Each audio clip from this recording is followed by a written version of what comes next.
बोली जल्दी से विष्णु जी जवाब दीजिए। वो कह रहे हैं पॉलिटिकल बेनिफिट देख के किया जा रहा है। बताना नहीं, इसमें कोई पॉलिटिकल बेनिफिट नहीं है। कोर्ट की प्रक्रिया है।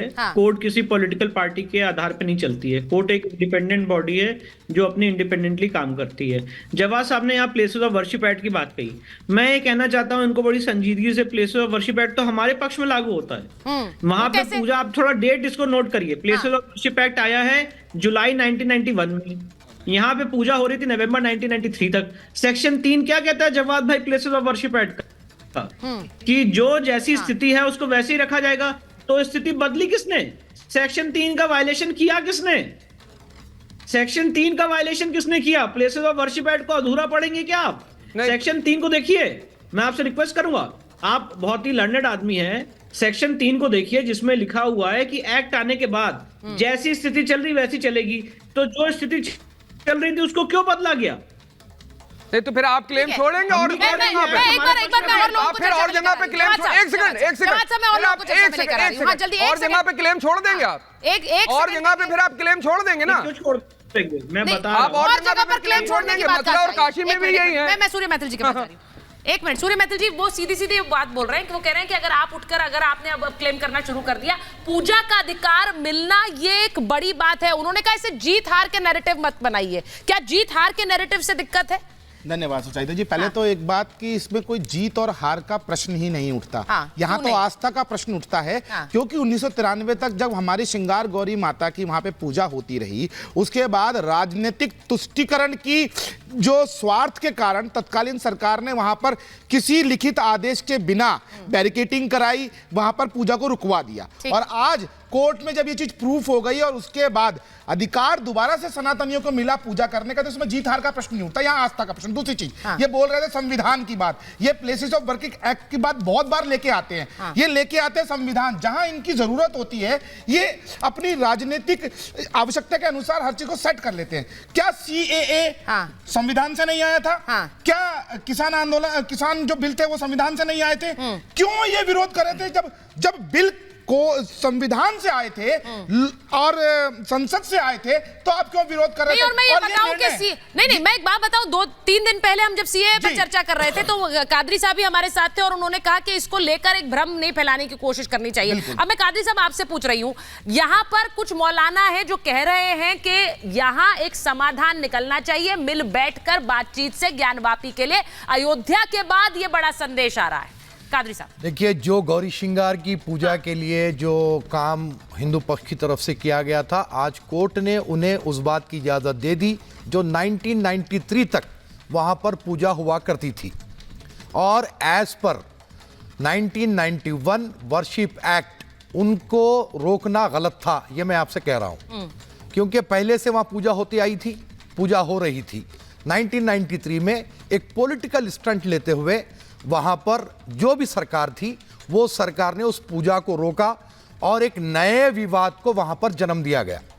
लेकिन आज मैं हिंदू पक्ष से यह कहना चाहता हूं कि पहले भी नीचे पूजा होती थी, ऊपर नमाज होती थी।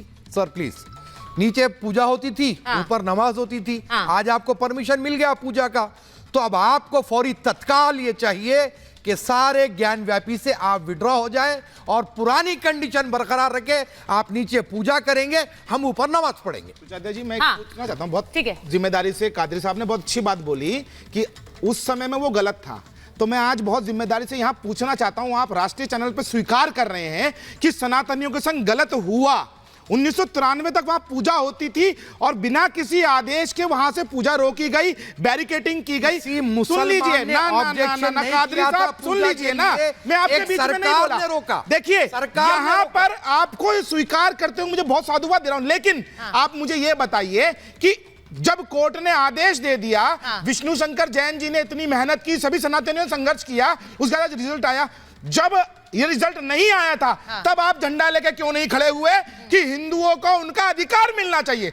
मतलब हम लड़कर अपना अधिकार लें, उसके बाद आप गंगा जमनी तहजीब की बात करें। एक बात कही है, लेकिन जब ये चीज थी, हमारे संग अन्याय हो रहा था, तब आप लोग चुप बैठे हुए थे, तब आप कहां थे? नहीं, उन्होंने बड़ी कादरी साहब आपने जो बात कही है, आपने कहा कि किसी मुसलमान ने वहां पर पूजा नहीं रुकवाई, ये बिल्कुल सही बात है, आप ये मान रहे हैं, लेकिन फिर वही बात है कि अगर आज पूजा का अधिकार की बात हो रही है, यानी एक पुरानी व्यवस्था को फिर से शुरू किया जाना है, मुझे 2 तो सेकंड उसमें दिक्कत क्यों होनी चाहिए? मुझे 2 सेकंड देखिए, मैं इसलिए जब से ज्ञानव्यापी का इश्यू उठा है हर वक्त एक बात कहा हूं मैं कि इसको जो है हिंदू मुस्लिम का आप जो है विवाद ना बताएं, ठीक है, अंजुमन कमेटी का विवाद बताएं, मैं मान लूंगा, ठीक है, क्योंकि मुसलमानों ने कोई वहां पर पूजा ना रोकी थी, ना मुसलमानों को दिलचस्पी थी, और ना ही तहखाने पे मुसलमानों का दावा था।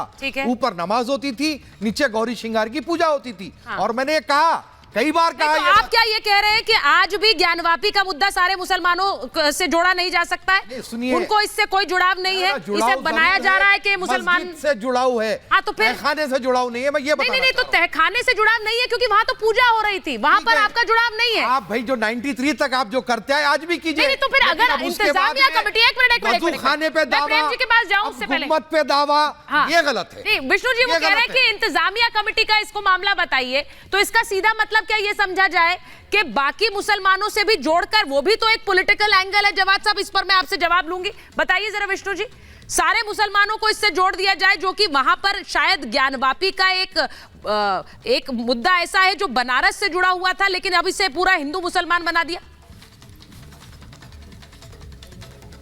नहीं, देखिए, ये हिंदू मुसलमान का इशू नहीं है। हाँ। ये एक सिविलाइजेशनल बैटल है, और जो गलती हुई है उस गलती को मान लेना चाहिए। यहाँ पे एक प्री एग्जिस्टिंग मंदिर था, ये बात मैं नहीं कह रहा हूँ, ये आर्कियोलॉजिकल सर्वे ऑफ इंडिया ने अपनी रिपोर्ट में कही है। यहाँ पे 17वीं शताब्दी में मंदिर तोड़ा गया, ये बात आर्कियोलॉजिकल सर्वे ऑफ इंडिया ने अपनी रिपोर्ट में कही है।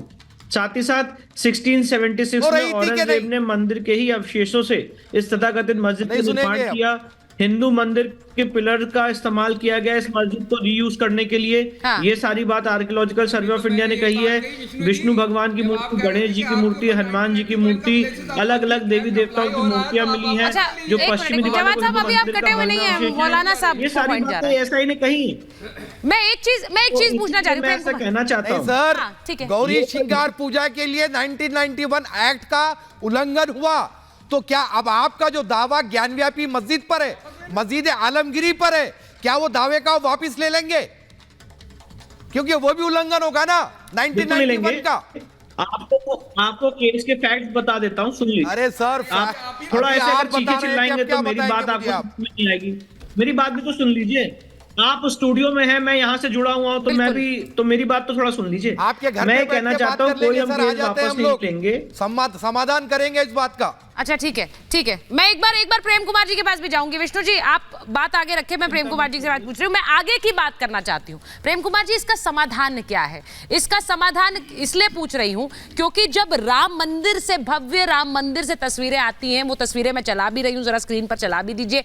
कई मुसलमान वहां जाते हैं, वो कहते हैं कि राम हमारे पूर्वज थे। मेरा सवाल ये है कि क्या बातचीत से इसका समाधान निकल सकता है? क्योंकि अब तो तथ्य सामने आ गए, मंदिर के जो अवशेष थे, मंदिर की जो वहां पर खंडित मूर्तियां हैं जो चीख कर खुद गवाही दे रही, वो सामने है।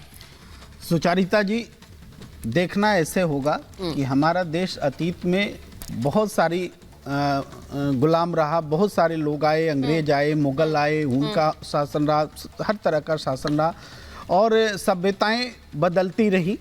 तो उसके हिसाब से हमें अपने भविष्य को देखना है, और नित्य रोज ऐसे विवादों का पटाक्षेप हो, इसके लिए हमें एक सॉल्यूशन लेके आना है, और उसी का नाम था 1991 का वॉरशिप एक्ट।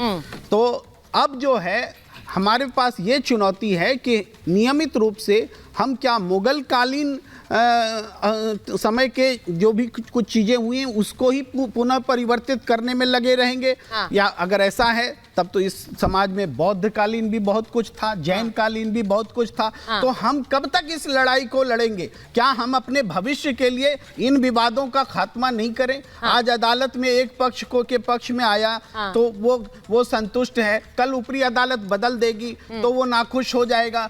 लेकिन उससे तो बेहतर है कि बैठ करके इस मसले को हमेशा के लिए नहीं, ये बात और मसला ना पैदा हो।